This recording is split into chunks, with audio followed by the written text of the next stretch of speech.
Imagina esa noche. La Nochebuena en un barrio obrero de Madrid. Donde el aroma a gambas al ajillo y turrón flotaba en el aire como una promesa de paz efímera. La mesa estaba puesta con esmero. Velas parpadeando sobre el mantel bordado que mi abuela había dejado en herencia. Y el árbol de Navidad iluminado con luces que titilaban como estrellas traicioneras. Ahí estaba yo. Elena. Sentada entre el silencio opresivo y las risas forzadas. Con el corazón latiendo como un tambor lejano. Mi padre. Don Javier. Un hombre que había sido mecánico en una fábrica hasta que la crisis lo dejó en el paro hace años.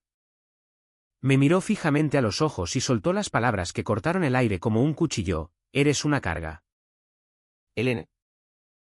No puedes seguir viviendo con nosotros. Lo dijo así. Sin rodeos. Delante de todos. Mientras el vapor del pavó asado aún subía en espirales. El mismo hombre al que yo había estado pagando el alquiler del piso durante 5 años. El mismo que no había dado palo al agua desde que yo cumplí los 21. No lloré. No grité. Solo me quedé allí. Sentada. Pensando en cada transferencia bancaria que había hecho. En cada sacrificio que había tragado en silencio. En cada vez que me repetía a mí misma que la familia es lo primero. Como dice el refrán español, sangre llama a sangre. Pero esa noche. Algo se rompió dentro de mí. Un hilo invisible que me ataba a esa ilusión de lealtad. Retrocedamos un poco. Para que sientas el peso de cada paso que me llevó hasta ahí. Vivíamos en un piso modesto en Vallecas.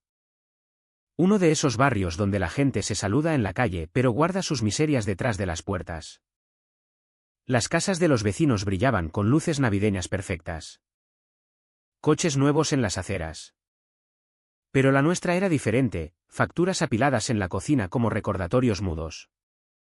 Ventanas que dejaban pasar el frío madrileño. Un calefactor que rugía como un animal herido cada vez que se encendía. Todo seguía funcionando gracias a mí. Empecé a pagar las facturas a los 21. Cuando mi padre perdió el trabajo en la fábrica de automóviles durante la Gran Recesión. Solo temporal. Hasta que tu padre se recupere. Me dijo mi madre. Con esa voz resignada que siempre usaba para suavizar las aristas.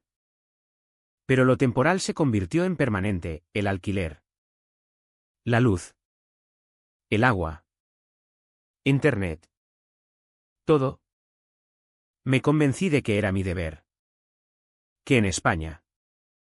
La familia se apoya en los malos tiempos.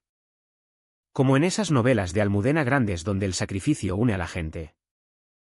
Pero lo que no veía era que yo me estaba hundiendo mientras los sostenía a flote. Mi madre. Doña Carmen. Tenía esa forma sutil de normalizar el caos. Trabajaba a media jornada en una panadería del barrio. Horneando bollos que olían a vainilla.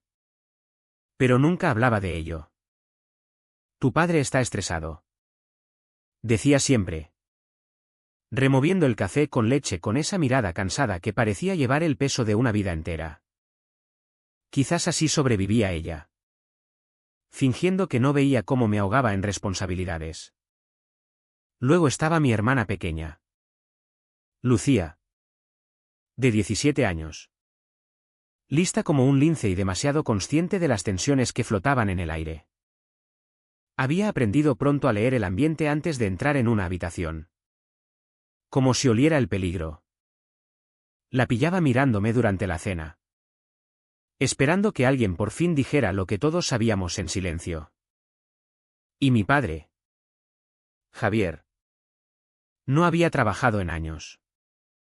La versión oficial era que la empresa lo despidió por recortes, la real. Que no soportaba que le mandaran. Pasaba los días en el sofá.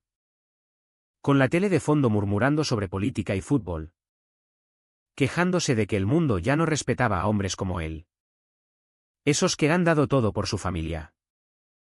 Pero bien que disfrutaba de la comida que yo compraba en el Mercadona. Del agua caliente que pagaba. del wifi que lo mantenía distraído. Pensaba que si seguía dando, algún día me vería no como una fuente de dinero, sino como su hija. Esa era la mentira que me sostenía. Hasta esa Nochebuena cuando me llamó Carga como si fuera un comentario casual. Como si lo hubiera rumiado durante meses y al fin lo escupiera. Esas palabras no solo dolieron, me tallaron por dentro. Como un cincel en piedra. No dormí esa noche. Me quedé mirando el techo, repitiéndolas una y otra vez: eres una carga. No puedes seguir viviendo con nosotros. Cada repetición era un recordatorio de que el hombre al que había protegido no me consideraba digna de un lugar en su hogar. Pero lo extraño fue que, en medio del dolor, sentí claridad. Por primera vez en años. Supe exactamente qué hacer. A las 3 de la madrugada, me levanté y caminé por la casa. El salón olía a pino y a comida sobrante.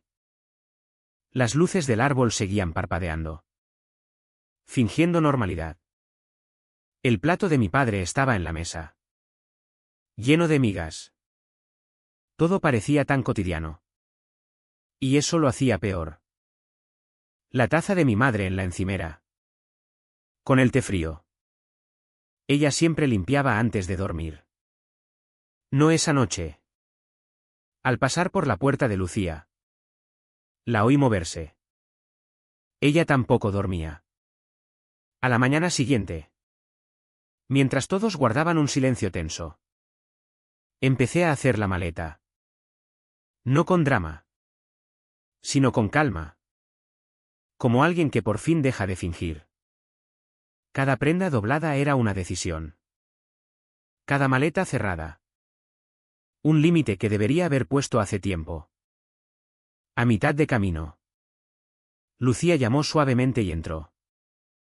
Se cruzó de brazos, como preparándose para un golpe. ¿Te vas?, susurró. Sí.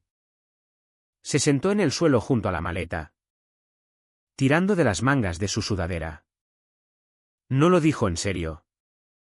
La miré. Realmente la miré. 17 años y ya cargando con dos padres que nunca aprendieron a amar bien. ¿Sí lo dijo? Respondí en voz baja. Sus ojos se humedecieron. Pero no lloró. Lucía nunca les daba esa satisfacción. ¿Qué vas a hacer?, preguntó. Arreglármelas. Empezando por dejar de pagar las facturas. Levantó la cabeza de golpe.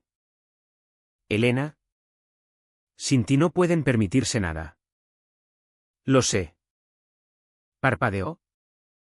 No porque estuviera en desacuerdo, sino porque nunca me había oído sonar tan definitiva. Durante años. Había vivido en ese ciclo: ellos tomaban. Yo daba, ellos exigían. Yo entregaba. Y en el momento en que necesitaba un mínimo de decencia humana, mi padre destrozaba toda ilusión.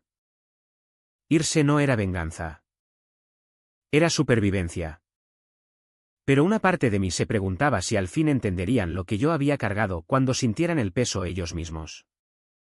No porque quisiera que sufrieran, sino porque las consecuencias eran el único idioma que mis padres entendían. A mediodía, la maleta estaba junto a la puerta. El sol de invierno entraba en rayas finas por las persianas. Todo parecía suspendido. Como si la casa entera contuviera el aliento. Por primera vez en años. No tenía miedo de decir no. Tenía miedo de lo que pasaría si no lo hacía. Y al agarrar el pomo de la puerta, una verdad se asentó en mi pecho: la verdadera carga nunca fui yo. Salí antes de que el sol saliera del todo. El cielo era ese gris pálido de invierno que hace que todo parezca en silencio. La casa no se movió cuando la puerta se cerró detrás de mí. Ni pasos. Ni espera. Hablemos. Solo silencio. Que tenía sentido. Eso era todo lo que me habían dado de vuelta. Conduje hasta el piso de mi amiga Sofía en el centro, con la maleta apretujada en el asiento trasero. Su casa era pequeña. Apenas cabíamos dos en la cocina sin chocarnos. Pero cuando abrió la puerta, todo se sintió diferente. Más ligero. Como si las paredes no guardaran años de decepciones. Tienes cara de no haber pegado ojo, dijo, abrazándome. Probablemente no. No insistió en detalles. Esa era Sofía, primero daba espacio. Después preguntaba. La primera sacudida real vino al mediodía.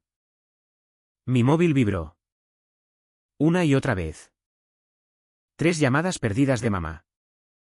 4 de papá. 2 mensajes de Lucía, están flipando. Llámame. No lo hice. No aún.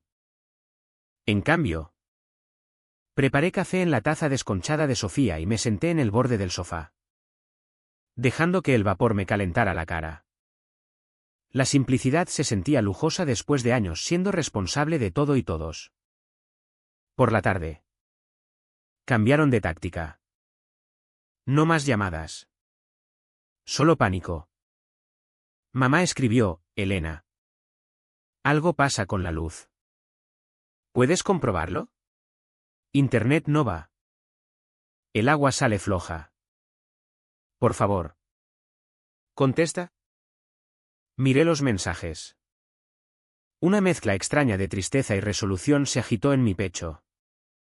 Al fin sentían lo que yo había llevado sola. Escribí una frase, os lo dije. He dejado de pagar. 3 puntos parpadearon. Desaparecieron. Parpadearon de nuevo. ¿Pero por qué harías eso? Casi me río. Antes de responder, Lucía escribió, papá está perdiendo los papeles. Dice que es culpa tuya. Que los estás castigando. Castigando. Palabra interesante. Considerando que solo me había apartado. Ellos solo estaban aprendiendo lo frío que es sin alguien protegiéndolos. Esa noche. Entré en mis cuentas. No para vigilarlos. Para protegerme. Quité mi nombre de cada pago, internet. Agua. Luz. Todo lo que había mantenido a la familia funcionando mientras fingían que la estabilidad era gratis. Al clicar en confirmar, algo dentro de mí se asentó. Un límite trazado por fin hasta el final. A la mañana siguiente, me desperté con una alerta diferente, intento de inicio de sesión sospechoso. El corazón me latió fuerte. Abrí la app del banco. 3 intentos fallidos. Un intento de resetear contraseña. No necesitaba un detective. Sabía quién era. Mi padre ya no podía controlarme. Ahora quería mi dinero. Sofía vio mi cara al entrar en la cocina. ¿Elena? ¿Qué ha pasado? Levanté el móvil. No solo están en pánico. Están desesperados. Y la gente desesperada toma decisiones peligrosas. Al ver esos intentos de login, algo encajó en foco. No miedo. Claridad. Esto no era solo una familia desmoronándose. Era lo que pasa cuando quienes se han apoyado en ti toda la vida se dan cuenta de que el suelo ha desaparecido. Cambié todas las contraseñas, banco, email. Todo. Luego llamé al banco y lo brindé tanto que nadie tocaría un céntimo sin verificación. Casi como si pidieran una huella dactilar. Cuando terminé, el móvil vibró de nuevo. Lucía, papá grita. Dice que has saboteado la casa. Mamá llora. No saben qué hacer.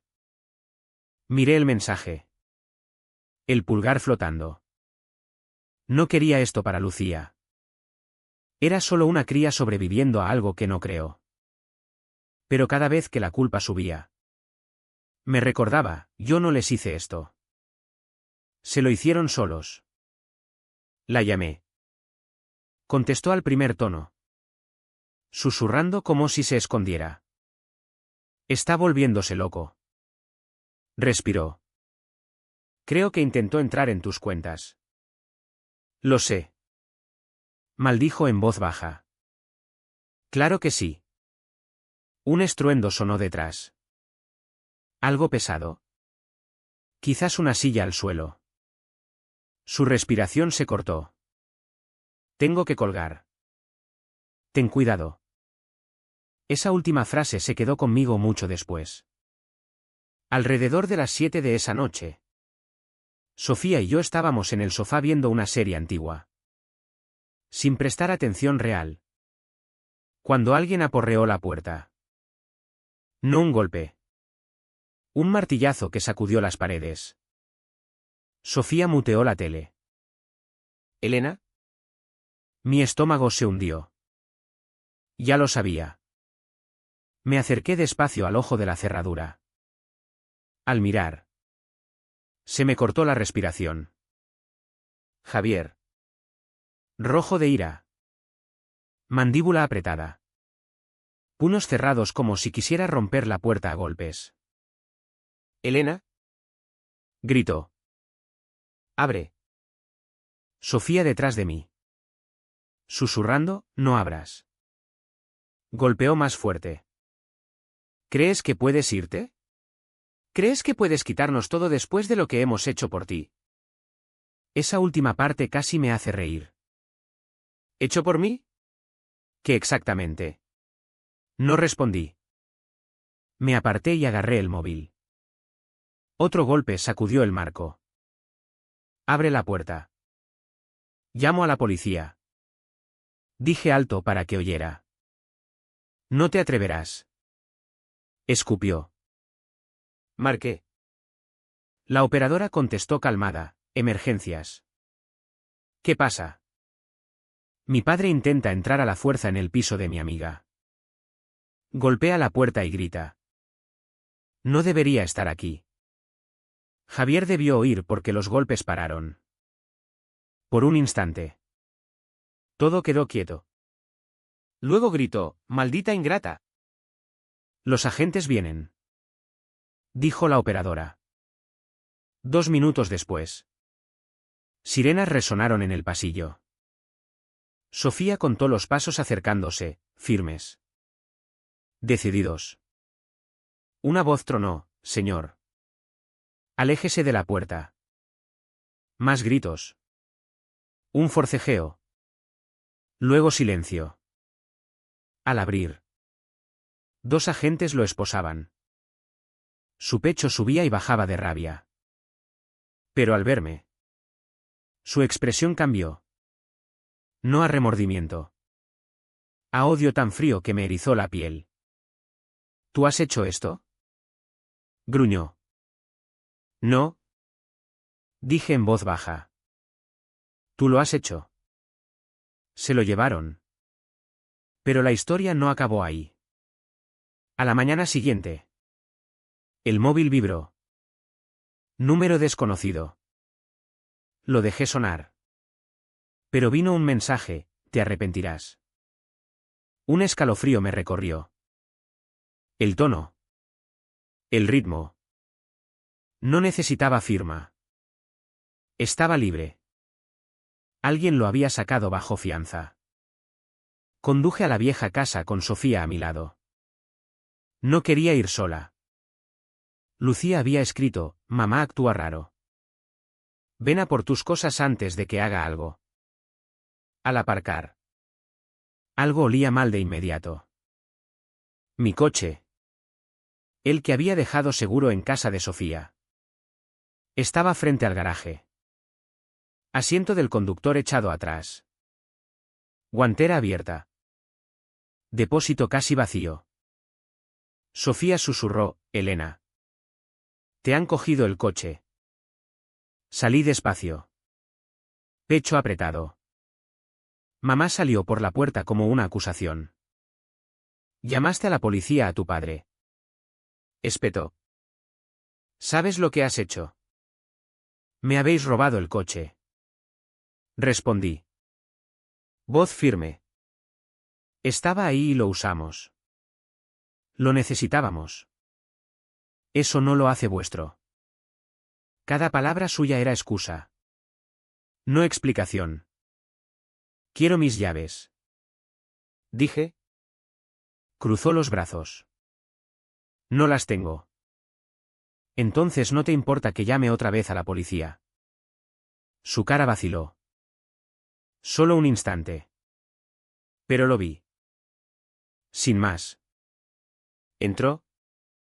Volvió y me tiró las llaves a los pies como basura. ¿Contenta? Espetó. No. Dije. Pero lo estaré. Dentro. Lucía corrió hacia mí. Susurrando, mamá cogió tu portátil. Lo empeñó. El pecho se me apretó. ¿Dónde está? Dijo que necesitaba dinero. Intenté pararla. Me volví a mi madre, empeñaste mi portátil. No parecía culpable. Parecía molesta. Lo dejaste aquí. Eso lo hace nuestro. Necesitábamos el dinero. Eso fue todo. Saqué el móvil y marqué a la policía. Sus ojos se abrieron. Elena. No te atrevas. Sí. Hola. Dije mientras me miraba horrorizada. Quiero denunciar propiedad robada. Cuando llegaron los agentes. Mi madre lo intentó todo, negación. Lágrimas. Culpabilizaciones. Pero Lucía se quedó a mi lado y dijo la verdad. La esposaron en la entrada. Vecinos espiaban por las cortinas. El aire invernal era cortante. Mi madre suplicó. Sollozó. Dijo cosas que ninguna madre debería decir a una hija reclamando lo suyo. No me moví. Al meterla en el coche. Sentí una calma extraña asentarse en mí. No satisfacción. No triunfo, libertad. La que viene cuando el último hilo que te ata a un pasado tóxico se rompe por fin. Recogí el resto de mis cosas mientras Lucía ayudaba en silencio. Manos temblando un poco. ¿Te vas de verdad? Susurró. Ya me fui. Dije. Asintió. Lágrimas asomando pero no cayendo. Yo también vendré. Cuando cumpla 18. La creí. Mientras Sofía y yo cargábamos la última caja en el coche. Faros aparecieron al final de la calle. Una silueta familiar bajó. Javier. No me inmuté. No hablé. Solo lo miré como se mira a una tormenta, inevitable pero superable. Si te acercas otra vez. Dije por la ventana abierta. Pido una orden de alejamiento. Su mandíbula se apretó. ¿Te crees mejor que nosotros? Por primera vez. Lo dije, sé que lo soy. Nos fuimos. Y no miré atrás. En las semanas siguientes. Todo lo que antes parecía enredado se desenmarañó en claridad. Mi madre enfrentó consecuencias legales por empeñar mi portátil. Por primera vez. No fui yo quien limpiaba el desastre. Las acusaciones no eran extremas. Pero suficientes, responsabilidad. Algo que había evitado toda mi vida. Mi padre. Furioso y pataleando. Saltaba entre trabajos precarios y llamadas airadas que nunca contesté. Bloqueé todos los números antes de que los buzones se llenaran. Lucía me actualizaba en silencio. Con cuidado. La casa se enfrió. Literalmente. Tras cortar los suministros. Me contó del día que el agua dejó de salir, como mamá estuvo en el fregadero girando el grifo una y otra vez. Como si mágicamente volviera. Como papá culpaba a todos menos a sí mismo. Al final. No pudieron con los pagos atrasados y tuvieron que irse. Se mudaron a un piso cutre en las afueras. Paredes finas. Luces parpadeantes en el pasillo. De esos donde oyes cada pelea de los vecinos y finges no oír. Su caída no fue dramática. Fue lenta. Inevitable. Desgarradoramente predecible. Mientras. Mi vida empezó a sentirse mía. Firmé un alquiler en un estudio pequeño con ventanas enormes y sin fantasmas en las esquinas. Compré mis propios muebles. Tomé mis decisiones. Viví a mi ritmo. Aprendí lo silenciosa que es la paz. Cómo se sienten las mañanas sin temer lo que viene. Lo bien que sabe abrir una cuenta bancaria y ver dinero que es tuyo de verdad. Y Lucía contaba los días hasta los 18. Nos escribíamos de noche. Me contaba sus planes de universidad. Su ruta de escape. Cómo ahorraba de su trabajo a tiempo parcial en secreto. Por primera vez. El futuro no pesaba. Cuando Lucía cumplió 18 y salió de esa casa para siempre. Me llamó desde la parada de bus. Sin aliento y libre. Conduje a recogerla. Al subir al asiento del copiloto. Susurró, lo hemos conseguido. Y por primera vez. La creí. Las dos lo creímos. El dolor ya no definía nuestra historia. La elección sí. La elección de irse. La elección de protegernos. La elección de construir algo mejor.